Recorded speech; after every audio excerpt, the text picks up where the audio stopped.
Hello, everyone, and welcome back to the YouTube audiobook series for The Snake and the Rose, written by Abby Matthies.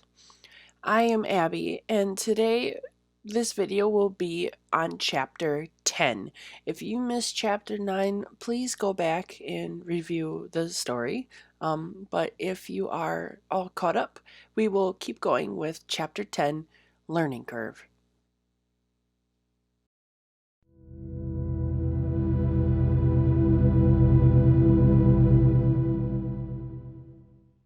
Around 5 minutes passed as we sat thinking to ourselves. I had thoughts open and close in my head like a manila folder holding documents. They would open one at a time and show its content, and close when the thought was done. These folders held thoughts about the day, powers I suddenly had, the half and half switch, and most importantly, the normal switching that we were now currently experiencing. As I was viewing these mental folders of mine, Abby spoke. Have you ever wondered how many people would kill to have a chance to switch genders? I chuckled a little bit at that statement. That was certainly not what I thought was going to come out of her mouth, but it made me relieved knowing she was trying to think differently. Sorry, bad timing. Abby, you're fine. I get it.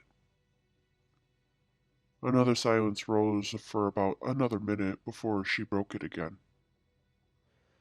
So, what do we do now? I sat for a few seconds, trying to think of the best thing to do right now. We didn't know how to switch correctly or properly, so we were at a standstill with that. However, she was calm enough to the point I could actually talk to her genuinely. With that in mind, I responded. Seeming how we are stuck like this for a little bit, how about we just communicate with each other? Get to learn about us and get used to this partnership that we are forced to be in. Okay, I can agree to that. She said, nodding her head. Okay, then let's stand up and talk. And I proceeded to maneuver to my feet and stand. Abby was a few seconds behind me and stood up as well. We both began to wipe our clothes because of the hay and particles of carpet stuck onto them. After we finished, Abby started the conversation. So, where do we start? Well, I guess because I am in your body and need to act like you, let's start there. What do I need to know about you? Abby grew confused at the question and asked, What do you mean, need to know?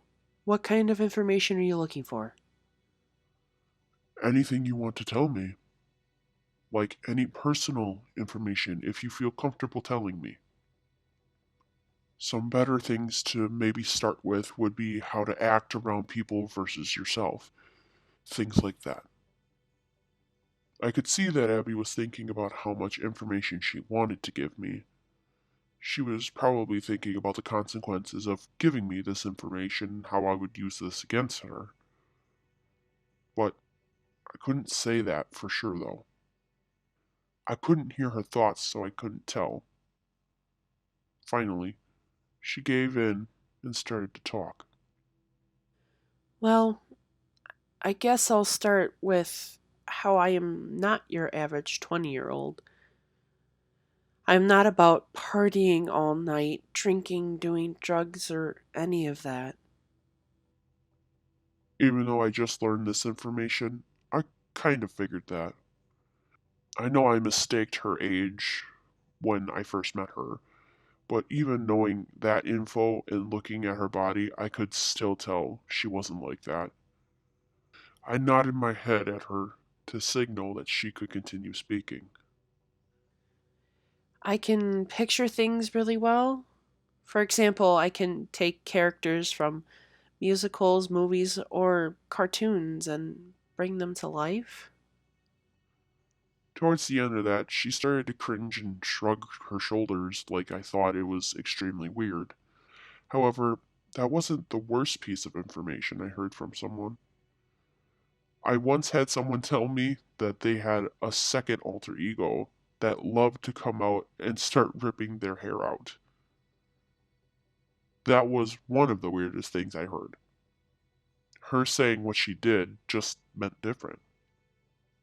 That's really not that out of the ordinary. That just means that you're creative and imaginative. Good qualities to have for being a graphic designer, I said, trying to reassure her. What else do you want me to know? She shook the cringy feeling that she had away and started to talk more. When it comes to my friends, I pretty much plan everything. And I do mean everything. Everyone comes to me for advice and turns to me for everything that we do. Oh, you're a leader.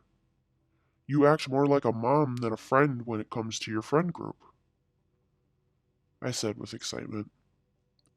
I couldn't help but feel happy that I was actually paired up with someone who was responsible and caring. I calmed the feeling down a bit and watched as Abby was responding back to me. Yep, I was so fortunate to be blessed with that role. Abby took in a large breath to compose herself while I flexed my hands. Upon doing so, I felt an object in between my fingers. I lifted my right hand to find a small silver ring around her finger. It had a detailed gemstone in the middle of it, but the ring in total looked cheap. It looked like a ring you would get out of a dispensary machine that held gum and other little trinkets in it. Questioning the meaning behind it, I decided I wanted to ask Abby about it. Does this ring have significance?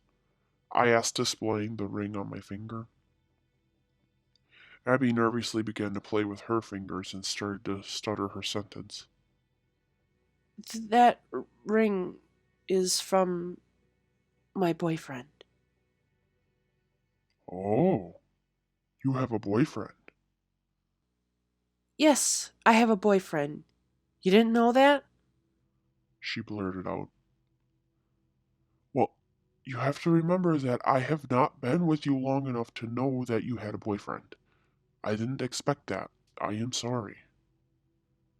After that sentence, Abby got defensive and her demeanor towards me changed from sincere to anger. Are you implying that I can't get a boyfriend? Did you really think no one would date me? Abby asked with aggression, stepping closer to me. I instantly put my hands up and stepped back to the wall. No, no, no, no, no, no! I wasn't implying that. I didn't mean anything by what I said. I seriously just didn't know. Uh huh. Yeah, sure. She spoke, backing herself up to where she was. She was still giving me the stink eye, thinking I was meaning to be rude, but I truly wasn't. I just didn't think she would have a boyfriend because of her focusing on her life. I had no problem with her having a boyfriend. I was hesitant though by her response to the ring, but I knew that wasn't important right now. I know this is going to be a little awkward of me asking this, but do I need to worry about any sex drive or something? Darius! She exclaimed to me. I threw my hands up again in response and spoke rapidly. I guess that means no. Okay, okay, good. Sorry, I wasn't trying to burst a bubble there. I said, stumbling over my words. I paused for a second, thinking about the next sentence. I didn't need Abby popping off again, so I truly was thinking about what I was saying. You know, kids can be wild these days. I just don't want to rain on some kid's parade because of. Darius, just get off the subject. Abby chimed in, interrupting me. I was glad she did that, though. I didn't want to continue that sentence. It did make me feel awkward talking about another kid's sex drive. It wasn't your typical conversation, but I just wanted to know in case some things were going to go down with her boyfriend. I quickly regained myself and started up a new conversation. Sorry, moving on, about me. Abby began to face me again. She started listening very intently as I began spewing out information to her. Obviously, I am a demon, so you are going to have horns. Abby then began to lift her hands to my horns to feel them. She winced a little as she didn't expect to feel the horns on my head. She ran her hands from the bottom to the pointy tops of them. As I watched, I could see the shimmer of light reflecting the color details in my horns. I never quite noticed that within my horns before. I assumed they showed like that because of her LEDs. I waited for Abby to regain her emotions so she could hear what I had to say next. I know it is a little disorienting, but if this happens often enough, you will get used to it. It'll be good practice for when you get your demon body. But besides that, what do you want to know? Um, well, She started stumbling once more. Abby, it's okay. You can ask me anything and I won't judge. I added, trying to comfort her. It looked like she was trying to ask an uncomfortable question. I just didn't know how uncomfortable it was going to be. Abby let out a deep sigh and spoke. how about how you function? She asked, gesturing to my body. What do you mean, how I function? Well, I am a girl that is now stuck in a male body. I don't know how things work. I stood there in shock. How was I supposed to respond to that? 20 years living and she didn't know the basic anatomy of the male body? She has a boyfriend. How could she not know? While keeping all those thoughts to myself, I asked Abby about it. Are you telling me that you really don't know anything about the male human body? No, I don't. She said, hunching herself over to show her discomfort of the question. Now I heard a lot of things that I disbelieved, but this was just fascinating. If she didn't know the male body, that proved for a fact that Abby wasn't sexually active, which relieved a lot of my worries in that department. But I still wanted her to know that I was shocked. Oh, you are not your typical 20-year-old, are you? Darius, I just told you that a little bit ago. But I didn't think it was going to involve the idea of the male anatomy. I thought you would have taken health classes that would have explained that to you. I have. It's just whenever they talk about it, I always felt so uncomfortable talking about it. While focusing on Abby, I could see my face started to get redder than my actual skin. I didn't quite understand what was happening at first, but then I realized that she was starting to blush. She felt so much discomfort from the topic that she started blushing in embarrassment. However, I couldn't help but take in that sight. I'd never seen myself do that before, so it was interesting to watch. Although I was intrigued by it, I decided to continue talking so that this branch of conversation would come to an end. Okay, well, obviously you don't have breasts like you would as a woman, and you have a different undercarriage part rather than your normal one. I continued, pointing to her pants. It may feel a little uncomfortable down there for right now because you are not used to it, but hopefully you will be able to adapt over time for however long you have to use my body. Abby stared at me, dumbfounded. She didn't know how to react to the conversation, but I still waited for her to continue the conversation rather than force it. After about 30 seconds, she brought herself back to reality and asked another question. I know we got on this subject earlier and we got off it. However, I am going to bring it up again. Do I ever have to deal with that? She asked, moving her hand in an up and downward motion. I knew exactly what she was talking about. I just didn't know how to reply. If she ever got that way in my body, it might act up. Unfortunately, though, I was not an expert on it. No, I don't think so. Abby became flabbergasted again and started another small freakout. You do not sound convincing.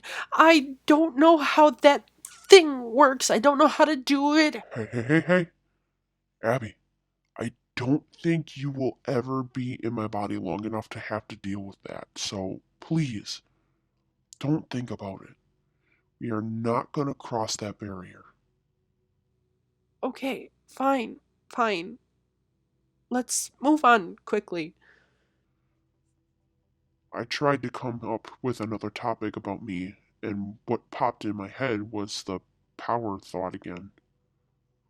I didn't want to think about that right now, but I am kind of glad that it emerged.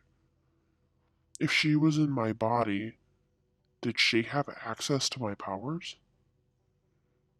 I didn't know if that is how the power thing worked, but I felt like I had to warn her just in case.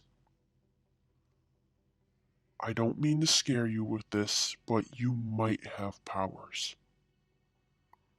Abby turned her head in shock and confusion. She began to point at herself and speak. I might have powers? Why? I don't know if this is exactly how this works, but it could be because you are in my body. You might be able to have access to those powers while controlling my body. But I don't know. Abby was still looking at me like she was before, scared and confused.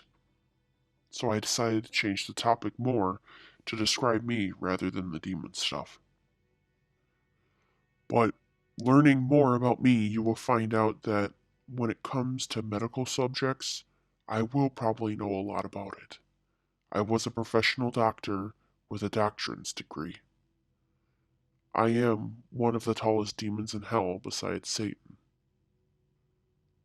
Abby began to look down at the ground and then back up at me. Yeah, I can tell the height difference. I continued on with my portion of information to help her out. I am a father at heart. I have the dad instinct because of being a father. I can feel that in you. It feels like your body has been on protector mode all this time. Abby quickly added. Well, you're not wrong. I do want what's best for you. For a split second, I saw a smile come across Abby's face. I was finally able to make her happy with something about me. Even though it was quick, her smile brought up my spirits. Thank you for telling me. She finally said after a few seconds. I nodded back to her in acknowledgement. Just then, one of her thoughts played in my head. Why do I want to see if I have powers so badly? This isn't right. I shouldn't even think about wanting to try them. Abby, I said aloud, getting her attention. I did hear the thought you had just now, and you can test yourself and see if you have powers. It's okay. After that statement, she expressed guiltiness. Her head turned sideways with her eyes closed as she leaned on the dresser again. She almost looked like she was ashamed at herself because of it. Upon that reaction, I walked towards her and grabbed her arm. She turned her head back and stared as I continued to lift her arm to hold it in my hands. It's okay to think that. You're curious about it, just like I am. So how about we start easy and maybe see if you can switch back or something, okay? She then began to nod her head and grabbed back at my arm. She started by closing her eyes and took slow, deep breaths. As a few seconds passed, Abby suddenly jerked forward and startled me a little bit. After that, she was suddenly pulled forward and disappeared within the thin air. I backed up from my spot and searched the room for Abby. The room stayed the same except for her being in it. Abby? I said, aloud, calling out to her. Abruptly, my hand started to move spastically without me moving it.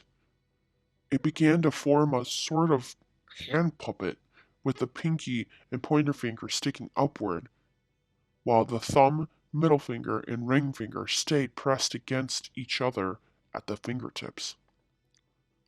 What the fuck? I called out. I began to feel a little petrified about what was going on. I had no control of my hand, as it was flying all over the place. I stared at my hand as it came to a stop and made some sort of visual contact with me. Wait a minute. Abby? Darius? She called back while moving the hand puppet as if the hand was talking. Her voice echoed through my head as if she was in it, but she was in control of my hand. It had to be just a way for me to hear her in the demon world. I continued staring at my hand, shocked about what happened as Abby interrupted. What? What? I'm in the hand. Yeah, I know. I can see that, I replied, trying to keep my composure. Well, what the hell? How did I do this? I don't know. You tell me. What did you do to make this happen? I was trying to switch back with you. I was thinking about us holding hands just now, hoping that we would switch. And then this happened. Okay. I guess because you thought of the hand, it brought you into the hand instead of the full body. She twisted the hand back and forth and made it look like the hand was looking around. She turned it back to me and spoke again. What are you waiting for? Help me get out of this. That is easier said than done, Abby. I don't know how to get you out, but I can try. You better fucking try. I am not staying stuck in the hand. I would much rather have control of a whole body than just a hand. Okay, okay. I will try. At that moment, I placed my hand on top of her and tried thinking about Abby in a separate body. Again, after a few seconds, I felt and saw a magenta energy ball form around my hand. I could only assume that it was Abby as I started to feel my senses come back into my hand that she was in. With that, I swung my hand out to where she stood before and pushed the energy outward. After all that, Abby appeared in front of me like she was before. No missing body limbs and no changes. As she came out, she began to pat herself down, again making sure that she existed, and stared dumbfounded at me. Okay, awesome. I got you out. I stated. Abby began to stumble over her words and talked with her hands again. She displayed a hand puppet that was moving and talking as nonsense tried coming out of her mouth. I know, I know. Now we know not to do that. I have no clue what that was, and it was kind of weird. Let's move on. Abby nodded rapidly and spoke again. Moving forward, I do not want to test any more of this power shit. I'm done. But I think we should look into some of your powers you have. Powers I have? I have no clue what powers I have. I wouldn't even know where to start. I stated, confused at Abby's idea. I was even surprised that she wanted to explore the power thing some more. However, I was also concerned about exploring these unknown powers. I didn't want to hurt Abby in any way. What happens if one of these powers is fire? What's the worst that can happen? The powers don't affect the human world. It is just a demon thing, apparently. Another thing is that we are in a private room with no one else around. This would be a better time to try them out rather than public. She did make a good point. It would be better to do it now so I knew exactly what powers I had. I nodded my head to Abby and decided to step backward to the wall. I started to look down at my hands and began to think about a ball of energy. I started to feel a slight tingleness spread throughout my hands. Then, within an instant, I saw some sort of red energy ball form. I looked up at Abby and saw that she was surprised, but also weary. Be careful with that. It's pointed right at me. After she mentioned that, I tried to extinguish it and let the energy go. I stopped thinking about it abruptly and started to pull my hands apart from each other. However, the energy ball lost control and shot itself straight into Abby. She flew back from the power of the ball and became weak. She was trying to talk and scold me out, but the words turned into mumbles as if she was passing out. Just as Abby was about to fall, I became weak as well and followed suit, unwillingly. Simultaneously, we both were flung forward. I felt like I was being pulled and saw a flash of light. Then, within a span of a few seconds, we crashed onto the floor. Ah, Darius, what did you do? She said, abruptly stopping towards the end of the sentence. I lifted myself up and winced as my head felt disoriented. Darius. Abby called out once more. I began to open my eyes and found that I was staring at Abby and her body. I gave myself a quick glance and realized that we switched back into our own bodies again. I gazed back up to Abby and spoke to her. Abby, What? What the hell just happened? I don't know. We both sat in silence, thinking to ourselves. I'm sure we were both glad to be back in our own bodies, but we both struggled with the constant unknown factor of switching and such. As a slow minute passed, Abby broke the silence. Just how? How? Why? Hey, I interrupted. Abby glanced back up at me as I continued talking again. At least on the bright side, your parents are acting like nothing happened. The TV is rolling and I can hear them talking. Darius, that really doesn't make me feel better. She stated, disregarding what I said. I I know. I'm sorry. I am just trying to lighten the mood. There is nothing that you can say right now that will lighten the mood. I am literally staring at a demon. She said while making eye contact with me. A demon who is supposedly trying to protect me, and it has brought nothing but chaos. And I can't ignore the fact that we keep switching and I don't feel comfortable with. Hey, hey, I said gently while placing my hand on her cheek. She pulled away for a moment in surprise, but then leaned her face into my hand a bit, looking for comfort. It's gonna be okay, I promise.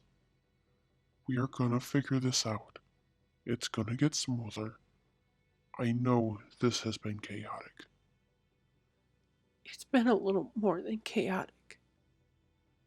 Abby said, chiming in. We just need more practice. Abby continued to stare at me for a few seconds and decided to move herself. I observed that she was maneuvering herself so that she was sitting normally with her legs out, and I began to follow suit.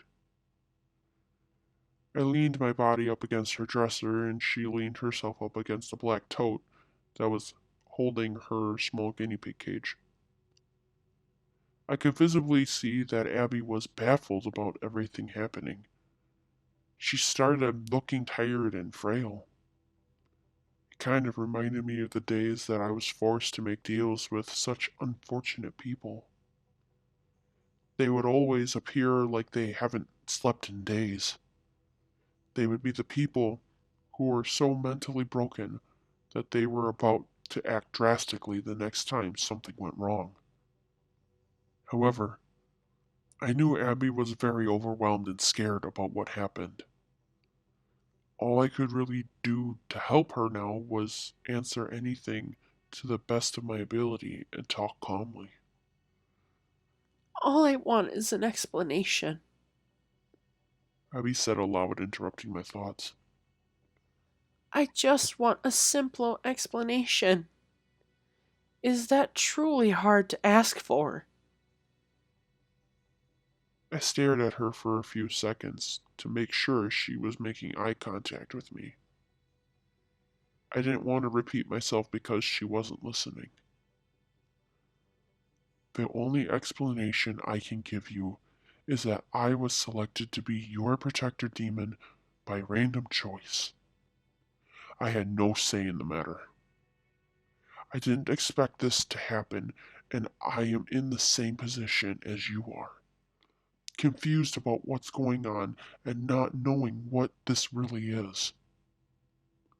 This is a huge learning curve for me, and I am sure it will be for you too. Abby began to nod in agreement as I continued on with my speech. I have no clue what the pros or cons are to being a protector demon. I wasn't given any explanation on how to work things or what to do. So I have no clue what is working and what isn't working. I don't know anything about the switching aspect or anything else that has happened within these past 2 days. I wasn't given anything to read, and I wasn't given a mentor to learn from. But what I do know is that I am going to do what it takes to protect you. I watched Abby's face shift into sadness as she crossed her arms. I understood that she was going to have a hard time adjusting to having a demon by her side. But if I could just connect with her and get her to like me, I know we will both end up better together in the long run. I do care about you, Abby. I am not a monster. After that, we both sat in silence, letting that sink in. It has been a long time since I poured my feelings out like that. I learned to be selective after being a demon for this long. It showed vulnerability and was a good way to get stabbed in the back, figuratively and literally. It felt weird to do that, but I knew I was better off telling Abby than anyone else. After a brief 2 minutes, Abby turned her head to me and finally spoke. If you care about me so much, already, with only knowing me for 2 days. Then Pinky promised me that you are not going to hurt me in any way, shape, or form. Abby then began to stick out her hand and exposed her pinky. I found it kind of childish that she wanted to pinky promise this instead of making some sort of contract. But, on the other hand, I was glad that I didn't have to deal with those stupid contracts anymore. They always reminded me too much of what happened to me and how I was literally doing the same to other people. Mentally swiping that thought away, I copied the same motion and wrapped my pinky around hers. I, Darius Stone, promise to protect you. As I sealed that promise, Abby became dismayed and started to pull herself away from me. I started leaning back again and became concerned that something else was happening to me that I didn't know about. What? Why do you look so distraught? Does something happen to me again? Abby quickly threw her hands up and responded. No, nothing is happening to you. It's just the name you said. Your last name is Stone? Relieved that we were finally having a normal moment, I responded to her. Yes, my last name is Stone. Darius Craig Stone here and at your service. I swore I heard that name before. Where did I hear that from? I sadly don't know. You are probably thinking about someone else. But how about your son? He would have the last name Stone, right? I would think so. That's how we named him. I said, referring to Nala and I. Well, how old would he be now? How long have you been gone for? If I remember correctly, which I know I do, Damien would be 20. I have been gone for 13 years now. I finally said aloud. Abby's face grew shocked as I told her the number of years I lived in this hellhole for. That's a lot longer than what I thought you have been gone for. She stated, rubbing her neck. Yep, lucky me. I have been stuck for quite some time now. And what about those sunglasses? You're inside. You don't need them to see, do you? Now that was a question I wasn't expecting. No, I don't need them to see. They were given to me when I became a demon. They are not special or anything, they're just a pair of glasses. I wear them still because they were pretty much the only thing that was a pro to becoming a demon. Well, for being a demon, you look formal as hell. I also like the shades you got. I chuckled a little at her statement, but I was also filled with joy as Abby gave me that compliment. I nodded my head in return and thanked her. She nodded back and asked another question to keep the conversation going. So, if you have been through such horrible events, how would you rate this situation? I sat stunned for a moment. I didn't quite know how to respond to it yet. Was it better than making deals with others? Yes. However, if it was going to keep being as spastic and chaotic as it was right now, I don't know which would be better. But regardless, this was something I had to deal with now. The important thing here was that I had to protect a child instead of endangering her. So I guessed all in all, it was better than before. Well, I said after my contemplating, I know it may not seem like it right now, but this is better than having to make deals with people that fuck them over in the end. I guess this could be considered a blessing in disguise. Abby chuckled and raised her eyebrows sarcastically. Yeah, maybe. She replied. After that reaction, I decided to stay silent and let her comprehend things. I knew this was a lot to take in, but once I felt like she was ready, I was going to suggest something that she may not quite agree with. However, I feel like it was going to be one of the better ways to get better control over our switching situation. This has been Chapter 10, Learning Curve, from the book The Snake and the Rose, written by Abby Matthies. Tune in to the next video for Chapter 11. Thank you for listening.